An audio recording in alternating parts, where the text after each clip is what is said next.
हमारे YouTube channel extra learning point में आपका स्वागत है। तो आज हम बात करेंगे बिहार बोर्ड क्लास 8 का जो हिंदी का जो 11वां चैप्टर है। चैप्टर का नाम है कबीर के पद। ठीक है, और ये जो है आपको नॉन हिंदी के रूप में भी पूछा जाता है बिहार बोर्ड के द्वारा, जो कि क्लास 10th के लिए मोस्ट VVI चैप्टर है। इसमें से ऑब्जेक्टिव बहुत ज़्यादा पूछा जाता है। ठीक है, कबीर के पद जिसका रचनाकार है कबीर दास जी। चलिए, कह रहा है कबीर जी भक्ति काल के अप्रतिम भक्त कवि थे। अब देखिए, यहाँ से क्वेश्चन ऑब्जेक्टिव पूछ देता है बिहार बोर्ड कि कबीर जी किस काल के कवि है। तो सर कबीर जी जो है वो भक्ति काल के कवि है। किस काल के कवि है? भक्ति काल के कवि है। ठीक है, आगे देखिए, उन्होंने अपनी रचना के माध्यम से भक्ति के नाम पर व्याप्त बाह्य आडंबरों एवं व्यर्थ अनुष्ठानों पर करारा प्रहार किया है। मतलब उन्होंने अपने रचना के माध्यम से जो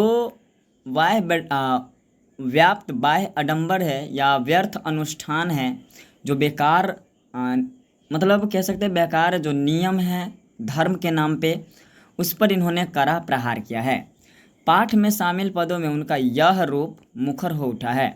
पदों की महत्ता इस अर्थ में खास तौर पर उल्लेखनीय है कि उनका भाव बोध न सिर्फ तत्कालीन समय से जुड़ता है, न बल्कि समकालीन समय की भी वो दर्शाते हैं। मतलब कबीर जी कह रहे हैं कि हम न केवल तत्कालीन समय बल्कि आने वाले समकालीन समय के बारे में भी हम बतलाएंगे। देखिए, पहले पद में स्थापित रूढ़ियों के समानांतर सच के सीधे साक्षात्कार को प्रभावित करते हैं। तो यहाँ से भी ऑब्जेक्टिव पूछ देगा कि किस पाठ में रूढ़ियों के समानांतर सच के सीधे साक्षात्कार की प्रस्तावना है। तो सर कबीर के पद में। ठीक है, आगे देखिए,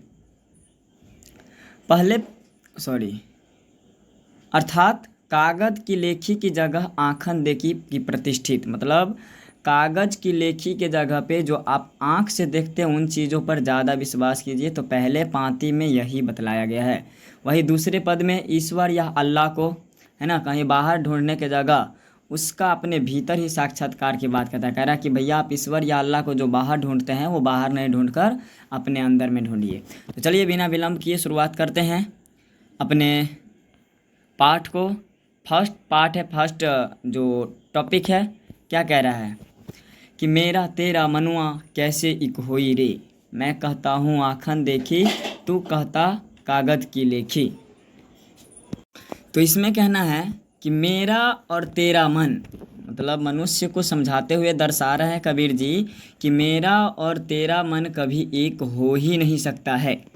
मैं कहता हूँ आँखन देखी, तू कहता कागज़ की लिखी। कोई कहता है कि भैया हम जो आँख से देखेंगे उस पे विश्वास करेंगे, मगर कोई कहता है कि नहीं, हम कागज़ पे जो लिखा हुआ है उन चीज़ों पर विश्वास करेंगे। आगे क्या कह रहा है, मैं कहता सुरझावन हारी, तू राख्यो उलझाई रे। कबीर जी कह रहे हैं कि मैं कहता हूँ हमेशा अपने जीवन में मतलब पूर्ण रूप से अपने मुश्किलों को सुलझा कर रखिए, मगर मनुष्य जो है अपने जीवन में खुद अपने आप उलझनों में पड़े रहते हैं। ठीक है, मैं कहता हूँ जागत रहियो, तू रहता है सोई रे। कह रहा है कि मैं कहता हूँ तुम हमेशा सब काम में सजग रहो, मगर तुम अपने काम के प्रति क्या रहते हो, हमेशा मतलब सोए रहते हो। सोए रहने मतलब यहाँ पे तुम अपने काम के प्रति उतना समय व्यतीत नहीं करते हो। चलिए आगे देखिए, मैं कहता निर्मोही रहियो, तू कहता है तू रहता है मोही रे। क्या कह रहा है कि मैं कहता निर्मोही रहियो, मतलब कवि कह रहे हैं कि मैं कह रहा हूँ कि पूर्ण रूप से तुम क्या रहो, निर्मोही रहो। निर्मोही कहने का मतलब क्या, किसी भी मोह माया में ना पड़ो, मगर तुम्हारा जो मोह है वो तुमसे छूटता नहीं है। आगे देखिए, जुगुन जुगुन समझावत हारा, कहीं न मानत कोई रे।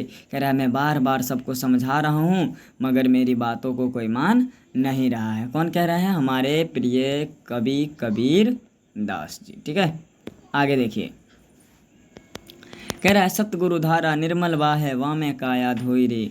सतगुरु का धारा कह रहे हैं कि निर्मल बह रहा है, आप उसमें अपने मन को धोकर और अपने मन को क्या कर लीजिए, निर्मल बना लीजिए, पवित्र बना लीजिए। ठीक है, आगे देखिए, कह रहा है कहत कबीर सुनो भाई साधु, तब ही वैसा होई रे।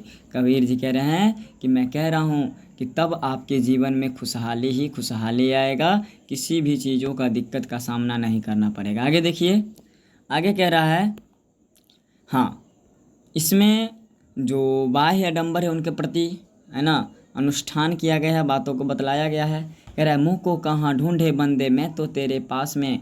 तो सर यहाँ पर मुँह को शब्द का जो प्रयोग किया है, मुँह को शब्द का प्रयोग सर ये किसके लिए किया गया है? तो मुँह को शब्द का प्रयोग ईश्वर या अल्लाह के लिए किया गया है। किसके लिए किया गया है? ईश्वर या अल्लाह के लिए। ठीक है, आगे देखिए, कह रहा है मुँह को कहाँ ढूंढे बंदे, मैं तो तेरे पास में। ईश्वर कह रहे हैं कि तुम मुझे ढूंढ कहाँ रहे हो, मैं तुम्हें हमेशा तुम्हारे पास में ही हूँ। ना मैं देवल ना मैं मस्जिद, ना काबे कैलाश में। देवल का अर्थ होता है मंदिर, देवल का अर्थ क्या होता है जी? मंदिर। देखिए कह रहा है मैं ना तुमको मंदिर में मिलूँगा, ना मैं तुमको मस्जिद में मिलूँगा, और तुम मुझे यदि कैलाश पर्वत पे ढूंढने जाओगे तो मैं तुमको वहाँ पर भी नहीं मिलूँगा। देखिए, ना तो कोनो क्रियाक्रम में ना ही जोग बैराग में। कह रहा है ना कोई क्रियाक्रम में, ना कोई पूजा पाठ में मैं तुमको मिलने वाला हूँ, ना कोई मंत्र उच्चारण में मैं तुमको मिलने वाला हूँ। मुझे हुए तो तुरंत मिलियो पल भर की तलाश में, यदि तुम मुझे खोजोगे तो मैं तुमको पल भर की तलाश में मिलूँगा। ठीक है, अब कहाँ मिलिएगा सर? तो देखिए क्या कह रहा है, कहे कबीर सुनो भाई साधो सब सांसों की सांस में। कबीर जी कह रहे हैं कि ए भाई साधो सुनो, ए मनुष्य सुनो, ये जो जीवन है वो सब सांसों की सांस में है। कोई सब यहाँ पे मोह माया है। ठीक है, जब तक आपका सांस रहेगा तब तक आपके पास सब भगवान है, सब ईश्वर है। जीवन नहीं है, सांस रुक गया मतलब ईश्वर छूट गया। यदि आपको हमारा वीडियो अच्छा लगे तो हमारे चैनल को सब्सक्राइब करें, बेल आइकन को दबाना ना भूलें। आज के लिए tata, good bye, see you tomorrow. जय हिंद, जय भारत।